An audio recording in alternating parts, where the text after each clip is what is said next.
Make something different about the 10th Amendment. It's called exchanges. And in the exchange, what is required for states is that they must put money and manpower into a co-op that takes away the autonomy of state lines. You will be put in with California, New Mexico, and Colorado, three of the most liberal states in the western United States. And you got to put money into that without having the say of the people that the 10th Amendment gave you criteria over, which is the health services. That's where you're going to have a problem. That's the one where you can make an attack. But you can't do it just on one area. You have to use all the legislative aspects. The legislative, judicial, and executive arms at the local, the state, and the federal law in 50 states. Once again, what did I tell you? The weakness of the federal government is when you attack it all the way around. That's our health care. Let me ask you another question. Was this an insurance bill? No. You're exactly right. Because what happened is that there was a phone book. That insurance company's got 1/10 of the phone book right now. And now they're mandated to have the whole phone book. And they're going to make a ton of money. Because there's something missing in that. If we're all dentists, let's just say this row right here are dentists. Can any of us start talking about fee schedules and all those kind of things? It's called monopoly and collusion. Okay, we can't. But insurance companies do. It goes all the way to Medicaid, Medicare. And you're looking at the guy who's been fighting this. It's an act called the McCarran-Ferguson Act. Let me give you a little history about it. In the middle 1940s, there was a Supreme Court ruling that basically said that the federal government could exercise into the monopoly and collusion of insurance companies. Because remember, health and insurance were states. That was given directly to the states. The problem was that they're getting big, okay, and no one could manage them. Well, what happened is that the Supreme Court said that the federal government could intercede in that. The insurance companies quickly ran to the Congress and in 2 weeks produced a bill that went flying through Congress saying, the federal government can't touch us. That's good and all. We had 3 states that tried to challenge it, and there are 3 requirements to challenge that ruling. You must first of all have it clear in your Constitution. Number 2, you must have money and the manpower to actually go at it. 2 of the 3 states I'll mention are the biggest. New York, California, and the other one is South Carolina, who has the clearest definition to take it on in their Constitution. How many of those succeeded? Zip. Didn't even get past the court. Didn't even break a sweat. So in this insurance aspect, it's an onion. Think of an onion. You can't get to the real core of the onion until you slowly peel out the outside area. I also have to tell you that I believe in the free marketplace. I want to see insurance companies succeed. Different question there. I want them to do it on their own. I want them to compete against themselves where they can't share the information. And that's all this exclusion is. It's a simple bill. I helped push it. Even got it through the House, 406 to 19. So it can't happen. And dentists can't talk to attorneys, by the way. So what that basically does is it says Insurance A, Insurance B, and Insurance C can't talk to each other about what they pay individual doctors, how they talk to you, the patient, and make sure that they compete against each other. And the only one holding that ground is the federal government saying, no, can't go through there. This is where you want government to help you. They were there to level the playing field. And insurance is growing to our forefathers have never expected. They're multinational. They're huge. The next thing I want to tell you is somebody brought up a question that says, insurance companies only make 1% to 3% profit margin. Who believes that in this room? No. Well, it's true, but not. Who's business people in here? You can give me the numbers. We can figure out anything we want to out of those numbers, right? How many board members on insurance companies are worth $400 million? I want that job. I think all of us want that job, right? Okay?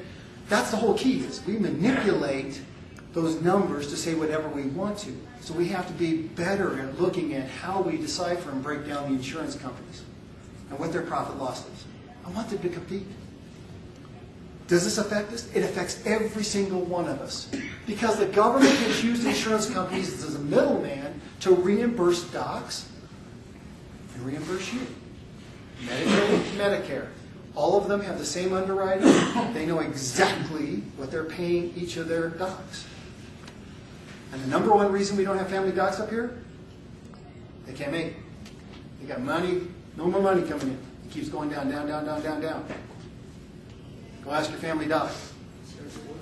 And you know what? There's another problem.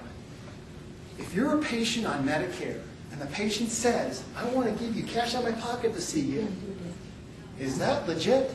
No. It isn't. Because if they're caught, they lose privileges and are fined heavily. And it's not just for a couple days, it's for years. Now, why is a dentist telling you that? Why isn't your physician friends telling you that? Because dentistry and medicine parted company in Medicaid, Medicare. And you can be proud of Arizona for saying so. They were going to these same meetings that the physicians were. But people got upset in Arizona saying, you know what, don't trust this. Kind of going down a chute we don't ever come back out of. And they didn't. And dentistry didn't become part of Medicaid, Medicare. They still help with Medicaid, but there's really no tie-in with Medicare. It's getting worse. It's getting worse. Because I sat on the Council of Government Affairs for the American Dental Association, and the tie-in, they're dragging dentistry in. So let's go back to that part I told you about. Dentistry gave something in this health care bill. Something I've been fighting. It's actually the first doctor, non-doctor, to do surgical procedures. Came in Alaska. The U.S. Public Health Service used the Native Americans to do that. It's called a dental health aid therapist. It was brought in by New Zealand. New Zealand uses them. They don't use them what we're using them now here. But it's surgical procedures done by a non-doctor. First procedure ever. And guess what? It's even worse.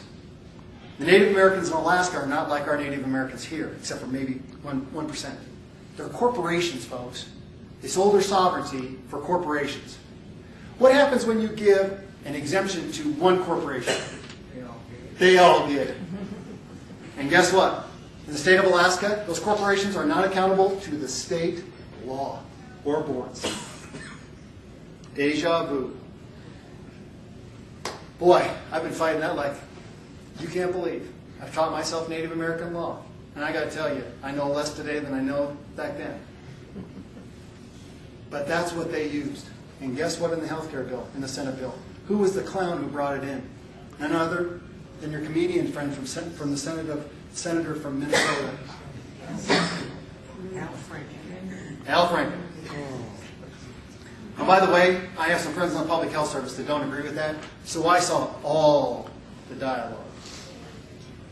Okay?